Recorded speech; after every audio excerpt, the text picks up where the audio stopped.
Rear Window, we were talking about the fact that it was a real return to form for Hitchcock. He had, he had made his fame in his native England, especially in the 30s, with films like The 39 Steps and especially The Lady Vanishes. And Melissa, Grandma's calling me. I have no idea why. I know she's trying to get I told her to call me, but I think she wasn't paying attention. She was not paying attention. My mom wants to come in. So, David Selznick, the producer, who of course did Gone with the Wind, lured Hitchcock over in 1940, and his career in the early 40s, from Rebecca, his first American film, to 1946 and Notorious, was pretty much universally a success. There were a couple of lesser ones in there, but some really great films. He then, as I mentioned last week, left, signed on with Transatlantic Pictures, his own company. They made two disasters, Rope and Under Capricorn. Rope is interesting for us in that it's both Rope and Under Capricorn are formalized experiments. There's no editing. In other words, in those days, a film canister could hold 10 minutes worth of film. So he would shoot continuously, move, and had all the sets and the furniture and everything on wheels, so they would be moved silently while the camera's moving. It's an interesting idea. It's fundamentally anti-cinematic, but it's been tried recently. I mean, Iñárritu there are no cuts or edits in Birdman.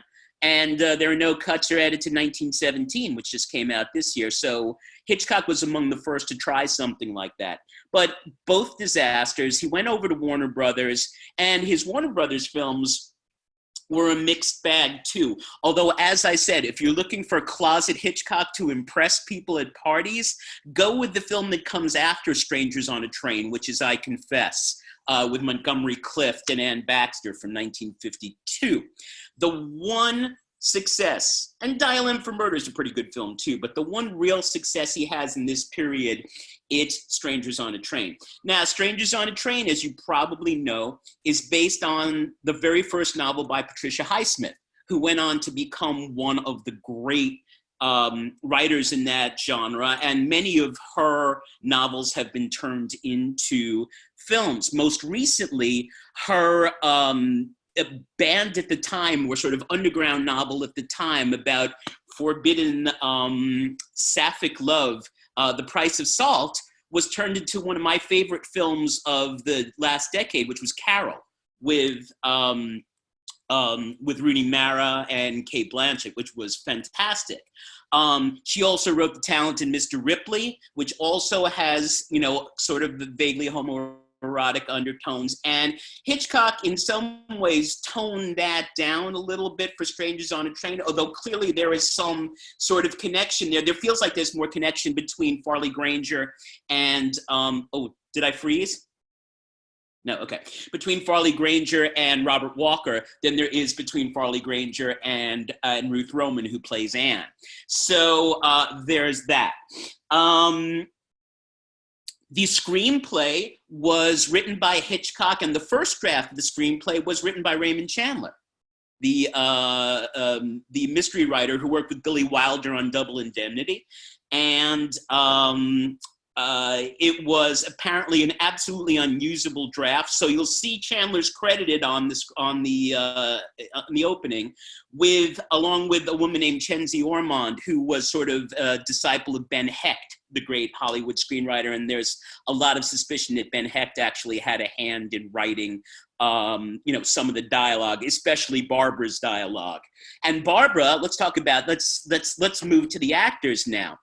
Robert Walker, who plays Bruno, a very short and strange career, always played these sweet, innocent, lovely guys in pictures usually with Judy Garland, like See Here, Private Hargrave, and films like that. I mean, really very all-American boy sweet. And credit to Hitchcock for seeing beyond that and casting him as one of his great psychopathic villains as Bruno Antony. The story goes that he wanted, for the tennis player, he wanted William Holden, but he couldn't get Holden. And so he ended up calling back Farley Granger, who he had worked with in Rope in 48. And I think Farley Granger is actually quite good in this. I kind of like, Holden would have been a little too strong as guy. I like the way Farley Granger portrays it. The other actors, you know, some good. Leo G. Carroll plays the senator who's in a bunch of Hitchcock films. He's the villain in Spellbound, remember? He's the evil purveyor of the Psychiatric Institute, and he shows up in Hitchcock films all the time. Laura Elliott, who never really did much else, plays poor Miriam, well, not poor Miriam, but however you feel about Miriam. Miriam gets strangled in maybe the best murder Hitchcock ever shot on the island there, filming in the reflection of the glasses. The one disaster really is Ruth Roman, who plays Anne. She's awful. She's just really not very good. She was a contract player with Warner's. Jack Warner said to Hitchcock, "You want to make the film here? Great, you got to use Ruth Roman." And so he did. She's fine. I love the scene that she has with Bruno's mother.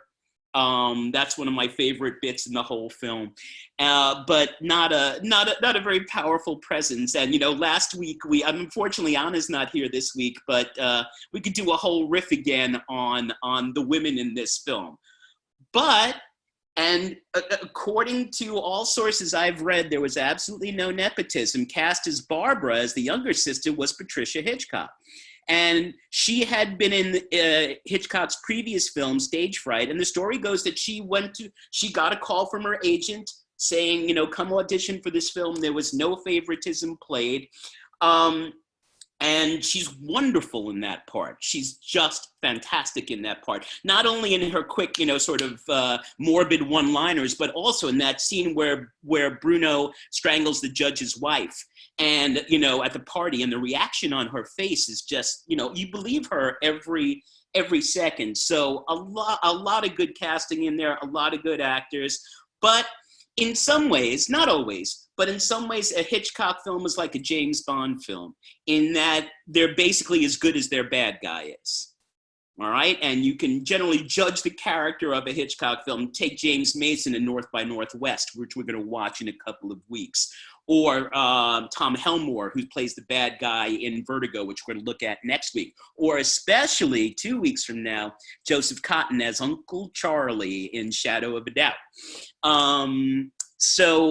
And I could very easily argue that that Bruno Anthony is the best villain that Hitchcock created, and the way Walker played him so against type is just, it's like genius casting. I have no idea what put that in his head, but it works completely.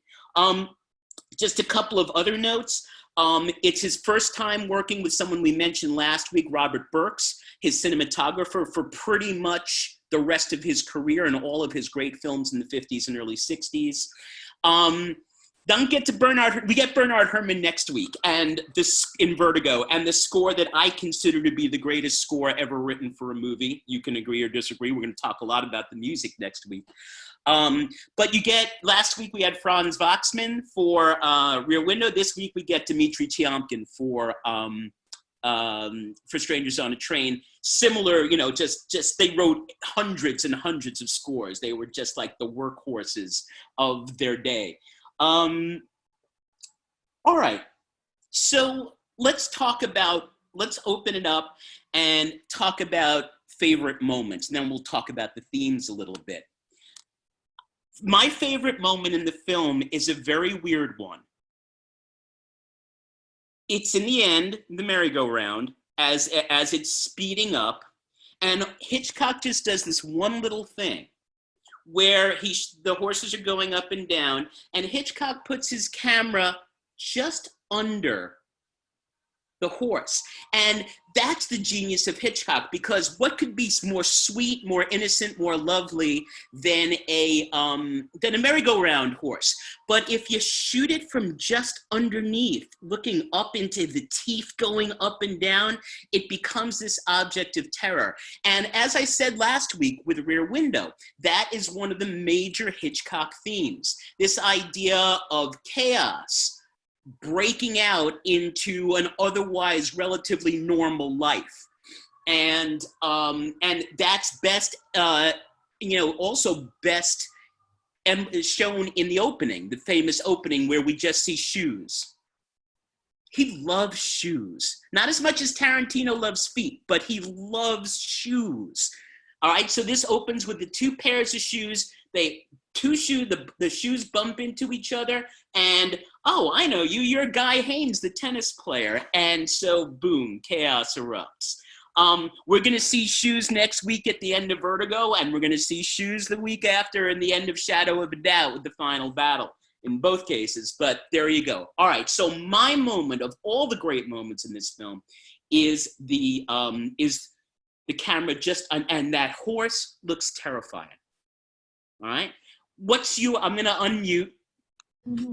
What would you go for as your great moment in the film? My God, there are so many. Vassar, kick it off. Okay. So my favorite moment, I was watching it. This is the first time I've seen it. And I think it was like towards the end when he's walking into the tennis match before he's like gonna play the game, and then eventually run off and like save the day or whatever. But there's like this shot and he's standing underneath this awning, and on the edge of the awning it said on the edge of the awning it says, "And treat those two imposters just the same." Yes. So I looked it up because I was like, this has to be from something, and it's from a Rudyard Kipling poem. Yes, it and is. I was so interested. It's from If, isn't it? Yeah. All right, which is one of my favorite poems in the world. I thought that was like, why? I mean, like, it makes sense when you read the poem. It works. But I was like, was this... I mean, he wouldn't have just chosen an awning that happened to have those words on it. It's actually at Wimbledon also. Is it really? Yeah. Cool. All right. So who else has got a favorite moment? My goodness, there are so many. Come on, hands up. You guys know the Will Plasky from LA. Go. Hi. So another tennis-related moment in a movie of great moments. It's kind of a silly, fun moment, but it's the first time we see the stands in near the beginning of the movie, and everyone's moving their face like this to watch the tennis ball, except for Bruno, and he's just not moving right there. And it's kind of a comedic moment in a way. It's almost like it makes me go like ha ha, but also like oh shit, like this guy's everywhere, like. So I love that moment too. Absolutely. Carrie Cowan, Pride of Green Village. I was going to pick the same moment, and this really weird coincidence happened. I logged onto Facebook this morning, and one of my friends from college had just posted that. No words, nothing, just that. And I was like, I just watched that last night, and that was like my favorite moment. Weird. Possibly an accident, possibly not. Possibly. Rory Grable. The part where he drops the lighter down the sewer grate, and he likes reaching for it, and he almost gets it, and then he drops, and you're like, oh no, and then he drops down further, and then you're kind of rooting for him not to get it while like the match is going on a lot longer than it's supposed to, and it's just like such a suspenseful moment. But Rory, you hit on the main thing, which is like you're rooting for him. Come on, Bruno, get the lighter, and then you're like, wait a minute. Like, no, don't get the lighter. Why am I rooting for Bruno here? How did that happen? How did Hitchcock manipulate me into that? Joel? Hold on, my wife's unmuting me. You there? You good? Yeah, we can hear you. The scene where that old guy is crawling under the Ferris wheel. Yeah. I'll do it. It seems so long, and I don't understand. I sort of, was he a relative, so they felt they had to give him this long role? I mean, like, Great character. give me a break. No, and the best thing is he stops to wipe his underneath the spinning. He stops to wipe the tobacco juice off his mouth. I think Hitchcock just drawing out the suspense in a very dramatic but also a very comic kind of way. I mean, he's doing both at the same time. And Mike Klein. the kids on the Ferris wheel. That was another hang on a thing. second, Uncle Jeff. I'll get you next. Michael? Well, you're talking about building tension. so going back to your moment where with the shoes, you have black shoes and then you have the spats with the white shoes, and then that contrast comes together. And then with the lighter, he's reaching for it, but at the same time during the tennis match, Guy's losing. As he's get closer to the lighter, Guy starts to lose a little bit. So there's this balance as well, which I thought was really, I like that back and forth, that the tension that Hitchcock creates. Again, when I teach the idea of cross-cutting in film class, that's what I show. You're cutting back and forth between Guy trying to win that match as fast as possible and Bruno showing up in Metcalf and then dropping the lighter and reaching for it. And it's with the longest, skinniest arms ever. I know. It's like, The portrayal of the Uncle kids. Jeff? The portrayal of the kids on the Ferris wheel while this is going on, how the kids were sort of enjoying the ride around while everybody else was kind of in terror. Well, the boy especially, and I love how the little boy gets in on the action and starts beating on Bruno. Right. And then Bruno knocks him down and the mother goes, ah, and Guy grabs him at the last. I mean, it's fabulous. Sarah? Well, I think the shoes are very significant, more than just being black and white. They indicate class, and they indicate the difference between those two men who are just about to meet. You know, I think so. It has a lot of significance. But I think I was going to do the tennis match also, but my favorite thing is that the ending from when he loses the lighter, he keeps more suspense. Things keep going wrong. Things keep going right. Things keep going wrong. You know, you're sitting at the edge of your seat. What's going to happen? And that is brilliant. Yeah, I mean, and you know, one thing I noticed this time around, and I think I might have mentioned this moment last week. I always talk about it in my film classes, and it's mentioned on my podcast, episode 4, Vintage Sand, favorite Hitchcock moments. There's that moment in The Man Who Knew Too Much where we see a conversation between Jimmy Stewart and Doris Day with the orchestra playing behind as the assassination's about to take place. And any other director in the world would have cut away from the conversation, cut away from the music, and had us folk listen to what they were saying. Hitchcock, because we know that the killer has been instructed to fire his shot at the moment of the big cymbal crash, and the whole piece leads up to that. Any other director would have stopped would have put the music in the background, and you would have heard them talking to each other saying, there's the guy who's going to get shot. There's the shooter. What do we do? But we see them talking almost like it's a dumb show. And Hitchcock knows that to kill the momentum of the music would be to kill the whole point of the scene. If you go back and watch this at some point, Strangers on a Train now, there are so many moments where people have conversations that we don't hear. And I think as a general rule, you will find with Hitchcock, as with many great directors, forget about silent directors. That's a whole other, thing for me. But even sound directors, oftentimes their best moments are moments with no dialogue. And that's especially true with Hitchcock. Pete, you wanted to say something. Pete, did you have your hand up? Muted. Pete, you're muted. Pete. Hang on. Pete. I'm back. Hey, we're back. Hey, we're back. Got you now. Yeah, thank you. As I was signing on, you already hit I think the moment when they were juxtapositioning the tennis match against grabbing the lighter. For me, that was just really brilliant, smart, and one character has his tension, the other character has their tension, and they're juxtaposed. And that's one of my favorite moments. You already discussed that, I believe. Yeah. Anyone have any others? You know what's one moment that goes by pretty quickly that I love? When he's walking with Hennessy, his body double there, and you see the perfect white. I don't know. It's a Jefferson Memorial, one of the memorials, and it's bright, bright, bright white. And there's this one little dark spot sitting on the stairs, and it's Bruno. Yeah. It's perfect. Yeah. The film I think was great, except there's one piece that I don't believe. Well, it's kind of a stretch. Go ahead, Sarah. Kind of. I don't believe when Bruno first comes to him and tells him he killed the wife. You know, I just don't believe that this man just totally is helpless then. That's the only thing that didn't work. I mean, you know, it's, I don't think it would be played that way nowadays.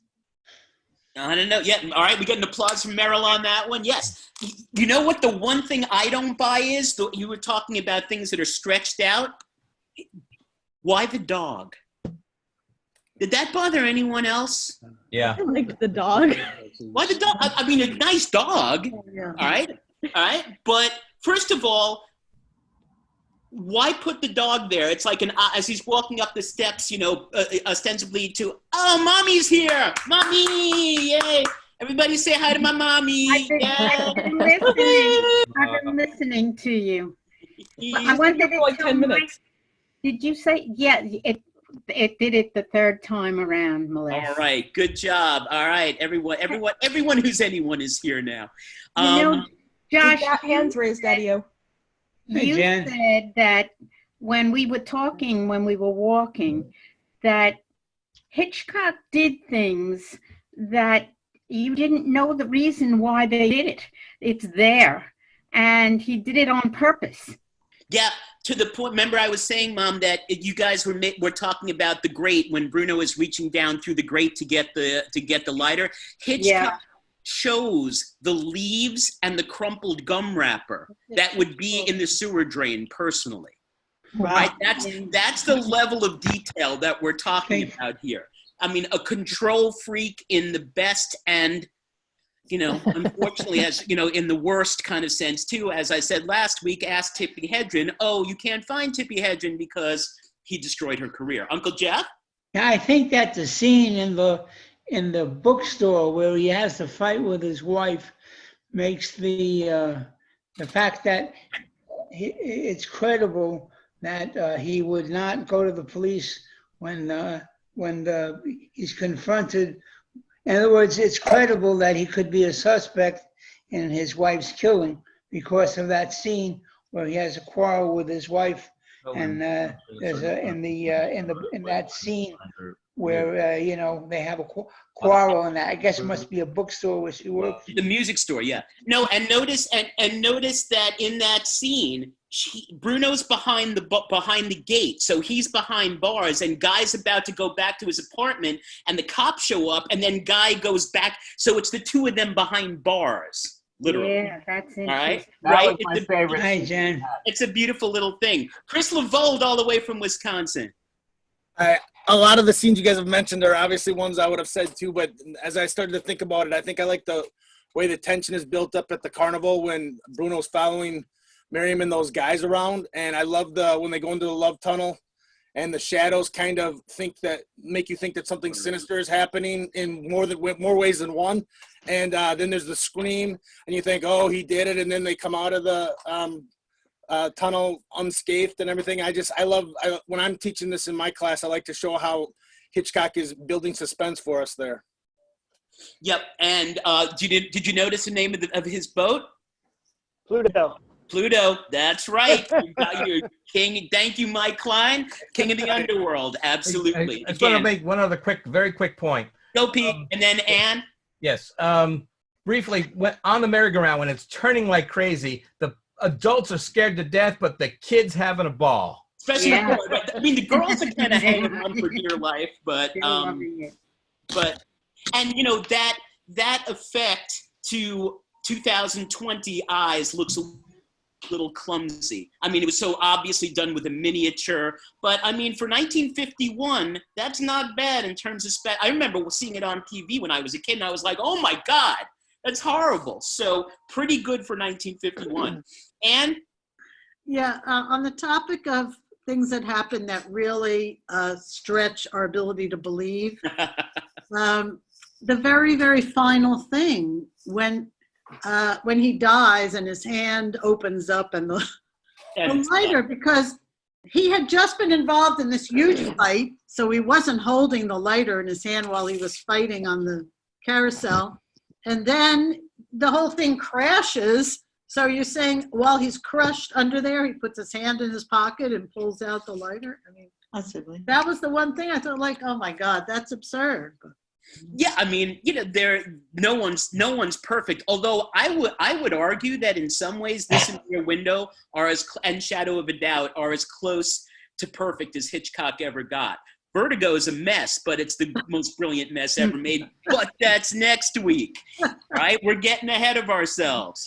Sarah Lavner. Well, I disagree with your uncle about why he would. So does everybody. why he would go along with it, because he knew he was innocent. He had a witness. He was on the train. It just doesn't make sense, because he knew, and it was stupid of him, really stupid, I think, but we wouldn't have the film if he was smart. Right. I mean, or if he were in complete possession of, and I love when the boat guy, when they're walking away and he says to Guy, who was he anyway? Bruno Anthony, a very clever fellow. Brilliant. And that's sort of the last word on Bruno. All right, I got to call on my mommy, otherwise I'm going to be in trouble. So, mommy. Thank you. Hi, Sarah. Hi. Hello to you. When I was walking with you, remember you said what was your favorite part? And I don't know if anybody has said this, but my scariest part was seeing Bruno killing her in her glasses. I mean, who does that? I remember the first time I saw it, I screamed. Did you see it when it came out, Mom, in 51? Yes. You were, yes. I'm not telling anyone your age, but you were, I was old enough to see it. I think I might have gone with Papa and Bubby. Oh. That's awesome. That's really awesome. Any other, Michael Klein? We're talking about the tension. We're talking about things that don't kind of make sense. We're talking about the dog at the top of the stairs. It's very traditional literary Gothic in a sense, where it's a lot of buildup, a lot of tension, just to create that sense of, oh my God, what's going to happen? And then the dog licks his hand. It reminds me a lot of Northanger Abbey.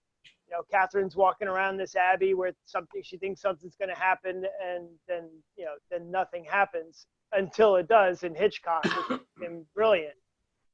And I love the tension of that moment, even though you kind of know that Bruno is not going to just shoot Guy, but the way it's filmed, where we're sort of going backwards down the steps with Guy and Bruno's behind him with the gun, and it's a long, slow walk. Yeah. No, but why doesn't... Dad, I think you're missing a hand. Yeah. Susan? No. Susan had a hand up. Yes. Yeah, so Susan. One of my favorite moments was when Guy goes to tell Bruno's father what the plan is, and he goes upstairs and he goes into the bedroom, and there is Bruno. Yeah, and not Mr. Anthony, your son's a madman.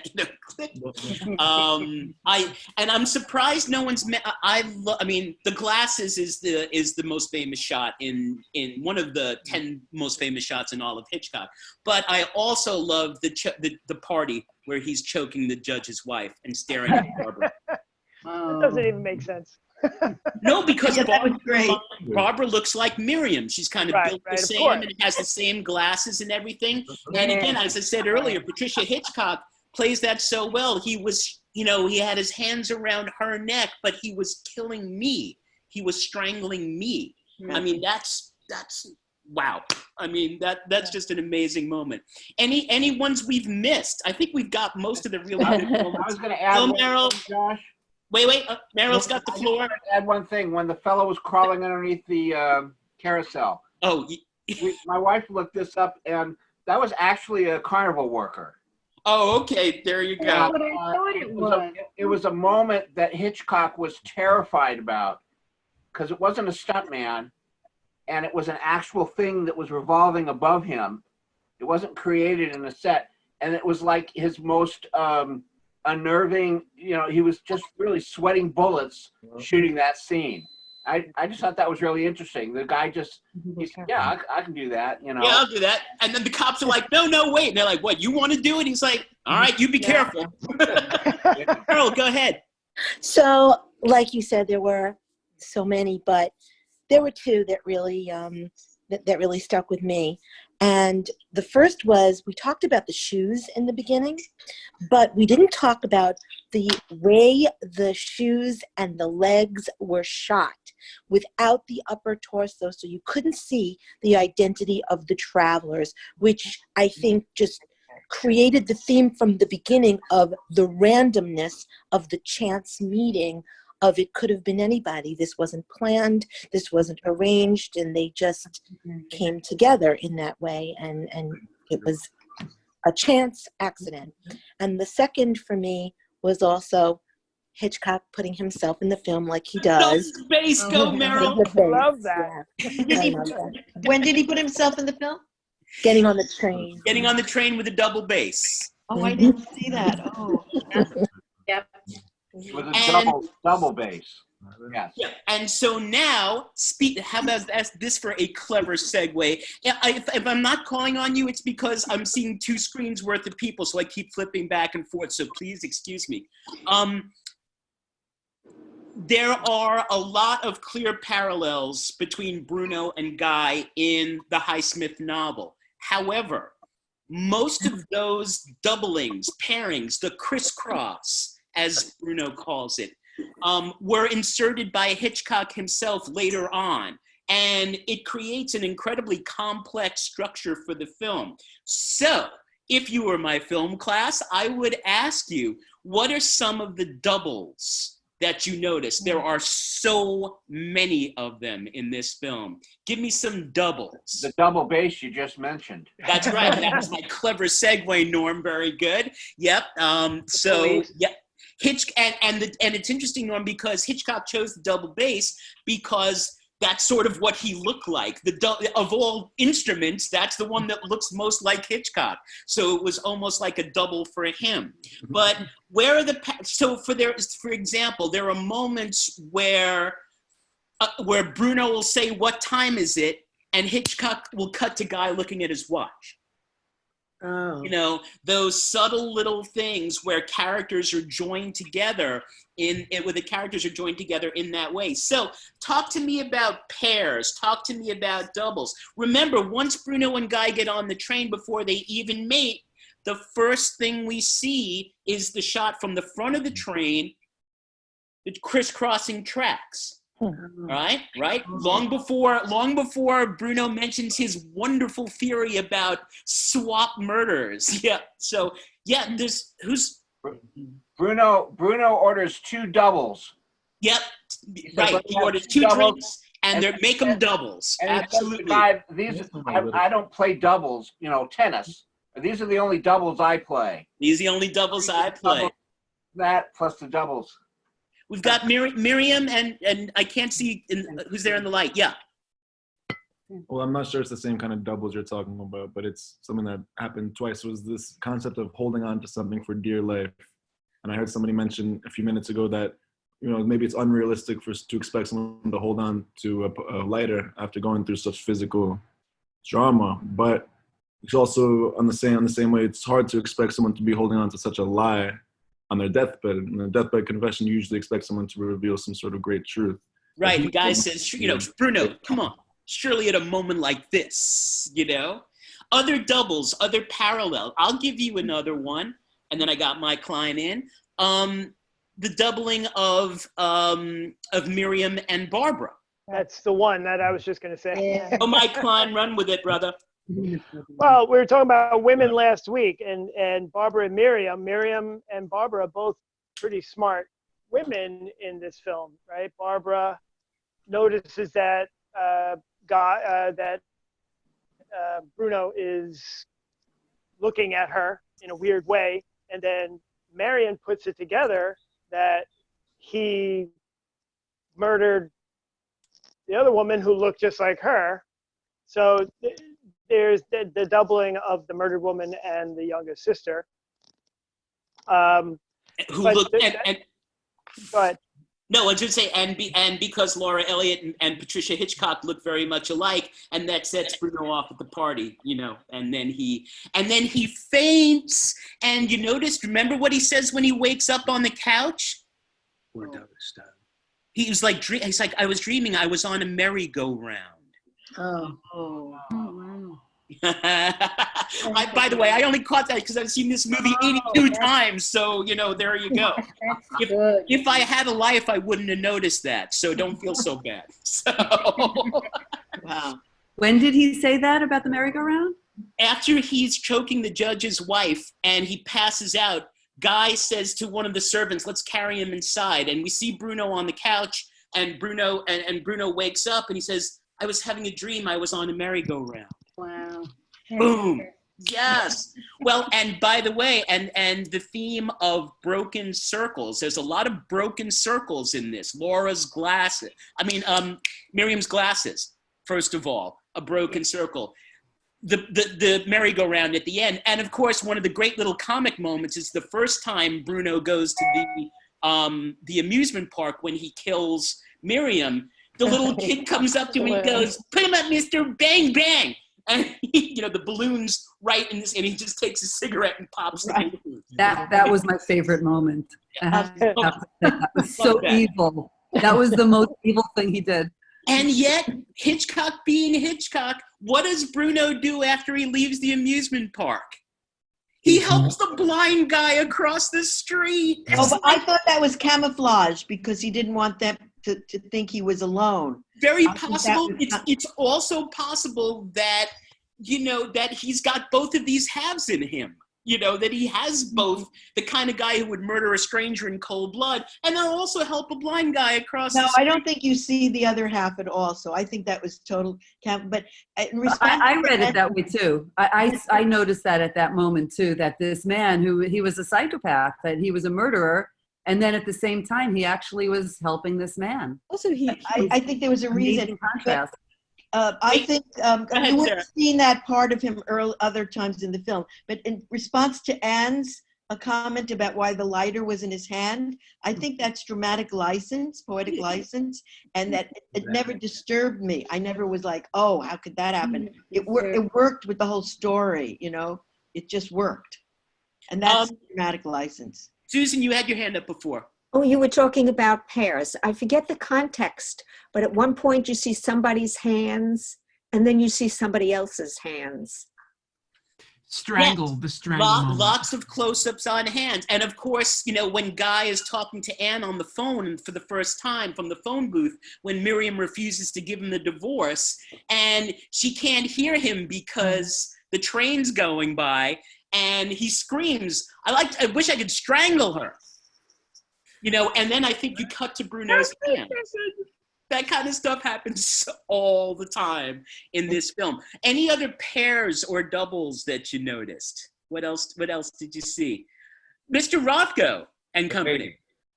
So I'm going to stick with the Guy Bruno pair. Go. The brilliance of the way he draws the psychopath is that he manages to actually give Gus some of the culpability, right? We don't feel that Gus is completely innocent in this, right? Or Guy. He really takes on some of Bruno's culpability in his inability to actually be effectual. Absolutely. And one of the classic Hitchcock themes, and we're going to see it a lot in North by Northwest, is this idea of shared guilt. In other words, there are so many Hitchcock films where the plot is this: an innocent man gets swept up in some machinations. He is accused of a crime. He's on the run from both the law and from the criminals. And the only way that he can prove his innocence is to bring the criminal to, or kill the criminal, or bring the criminal to justice himself. That happens in the 39 Steps, which is his first great sound film back in 35. That's the plot of a wonderful little film from 42 called Saboteur. Anyone ever seen Saboteur with Robert Cummings? Oh my God. Not a great film, but at the end, that's the one where, where Norman Lloyd, as the bad guy, Fry, is hanging off the Statue of Liberty. I did see that. Right? And Robert Cummings is trying to hold on to him, and Norman Lloyd's like, I'll clear you. And then, of course, he repeats that plot line by line in North by Northwest. Cary Grant, talk about the explosion of chaos. Someone's calling for George Kaplan, which is a CIA fake name plant, and Cary Grant is having lunch at the plaza and just happens to turn around to ask for something, and the CIA guys and the bad guys watching think, oh, he's George Kaplan. Let's go get him. So this idea, and I don't want to get too deeply into it, but hang on a second. I got a book.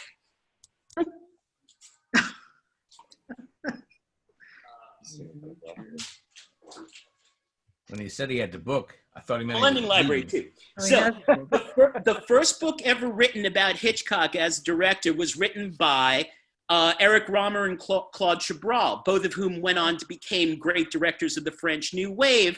And like those other great directors of the French New Wave, Francois Truffaut and Jean-Luc Godard, they wrote for Cahiers du Cinéma. This is really the first book ever written about Hitchcock.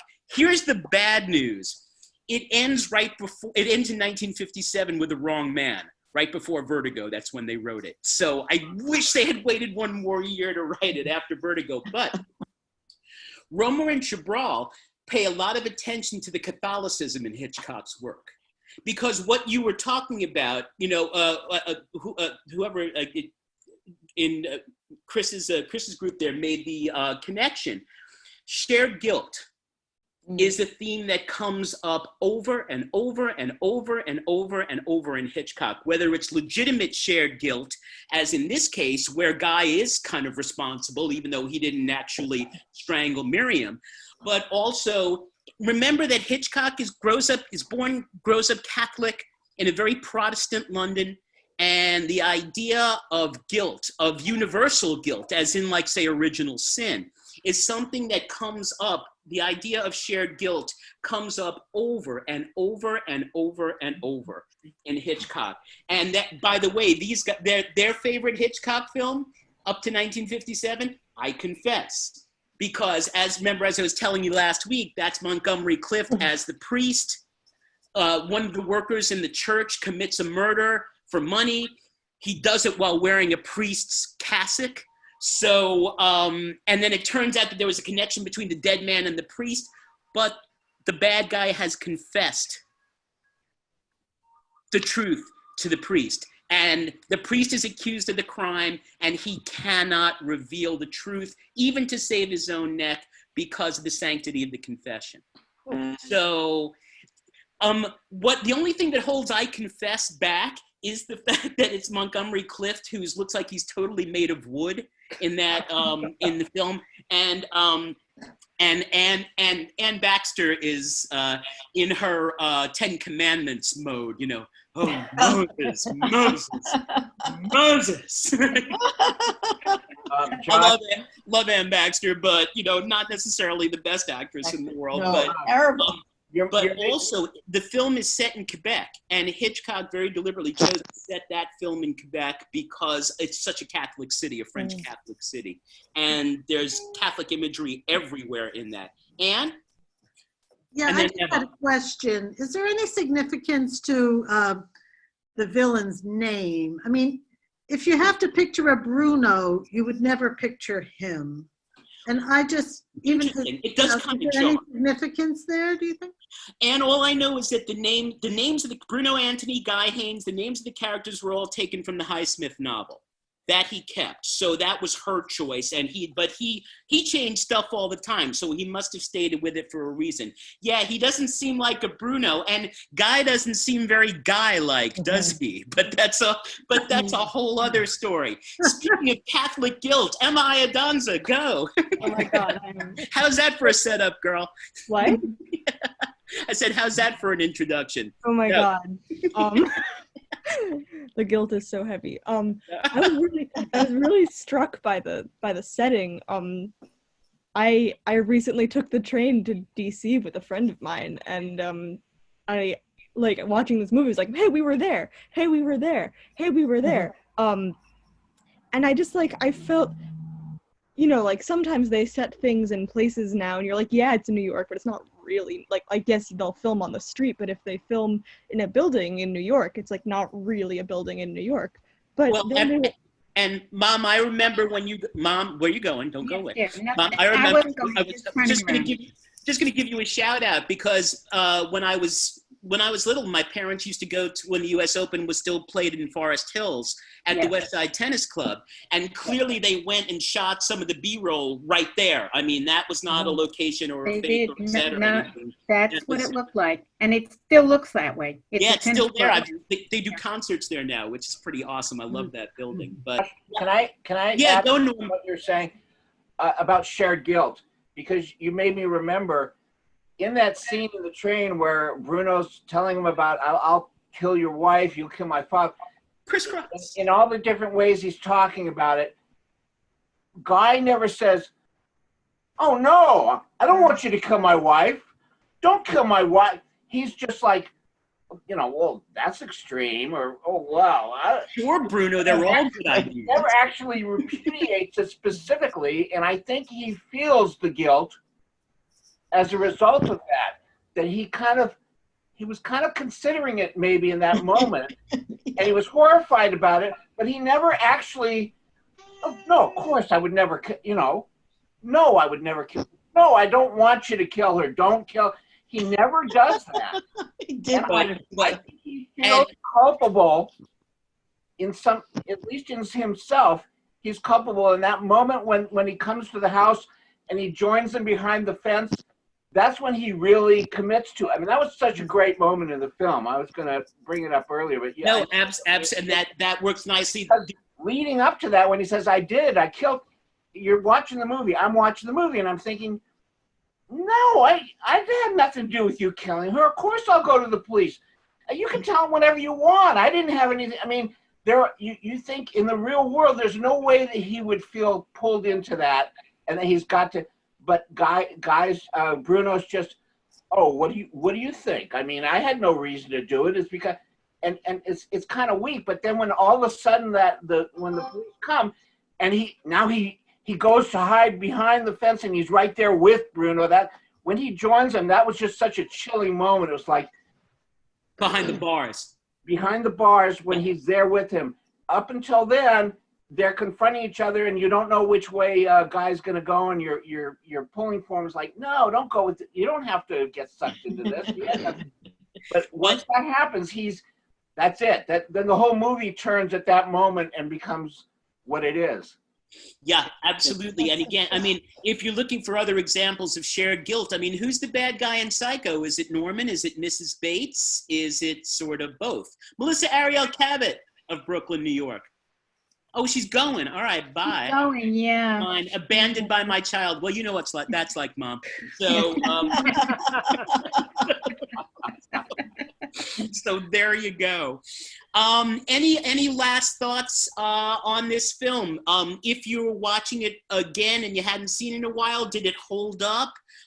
Did you find it kind of clunky? If you've never seen it before, did it live up to its reputation? Sort of big overall thoughts. I open up the floor. I have to tell you something, Josh, first. I have this thing, Alfred, films of Hitchcock, 20 films of Hitchcock. Oh, This yeah. is not on it. No, you know why, Mom? Because those are all the ones that are in the public domain, and they're crappy copies of it. It's all the old ones that you've never heard of for a good reason. All right, some things. It falls into what we English teachers, and we got a lot of them here, so we can say this. Called the justifiably obscure. Right? You know, I'm the idiot who wants to teach Coriolanus, and everyone else wants to teach Hamlet. But that's just because I'm that guy. I'm that guy at the party you don't want to end up Always next were. Ann Silverman. Thank you. Well, okay. So when I said that I was going to be watching this, I don't know, a friend said, oh yeah, I know that film. And I said, I think I've seen it. Isn't there like a carousel in it? I just that's all I remembered. And I have to say, I really didn't care for the film very much. I kind of understand why that's all I remember. So it didn't rise in your opinion. It was still. Yeah, no. I mean, listen, if you look, except for Vertigo, and maybe even The Birds, believe it or not, if you're looking for your emotional impact in Hitchcock, you're looking in the wrong place. He's trying to, he always said, his films were like slices of cake, not slices of life. Plenty of people did slice of life films. He did Dial M for Murder, the British. Yes. from Because the I adore that film. There you go. Well, and also you got Grace Kelly and a pair of scissors. What more? That's a party waiting to happen. Miriam. Yeah, so I'd never seen the movie before, and so I had really no expectations, and I actually loved so much about it from the artistic point of view.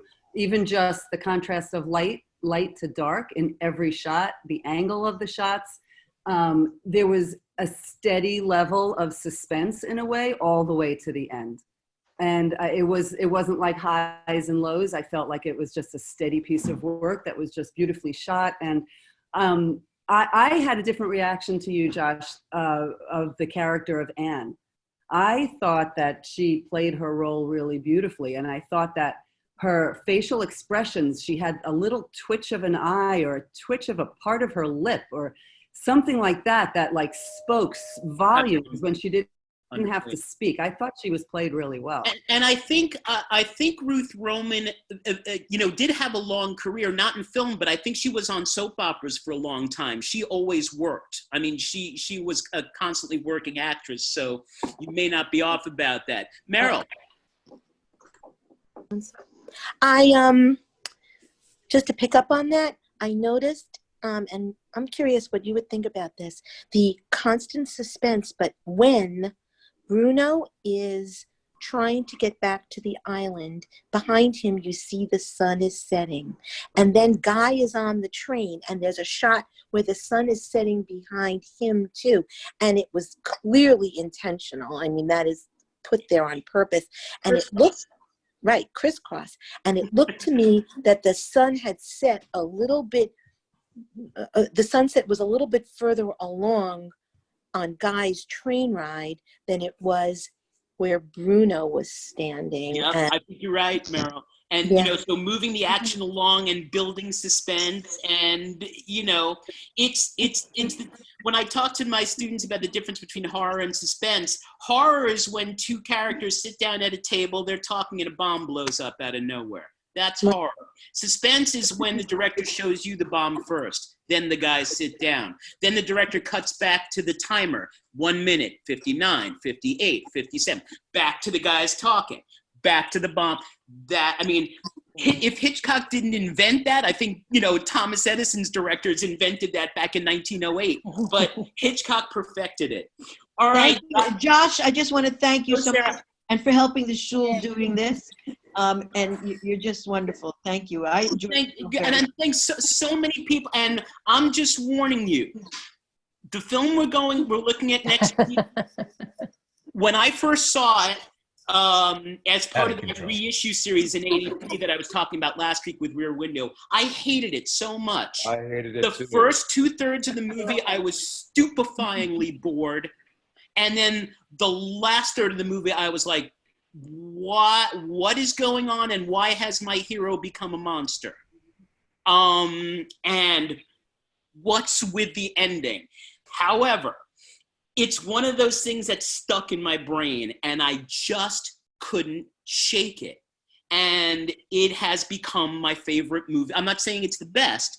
It's become my favorite movie in the world, not just Hitchcock. If I could watch any one movie, it's Vertigo. And remember that in this incredible string of hits that Hitchcock has in the 50s, starting with Rear Window, Vertigo's the only failure. All right? It was a little dark and a little deep. I'm asking your patience with the first 2/3. Stay with it. The payoff is there.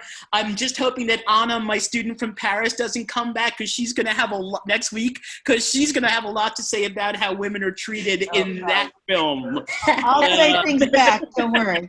Okay. Talk about Mel Brooks too.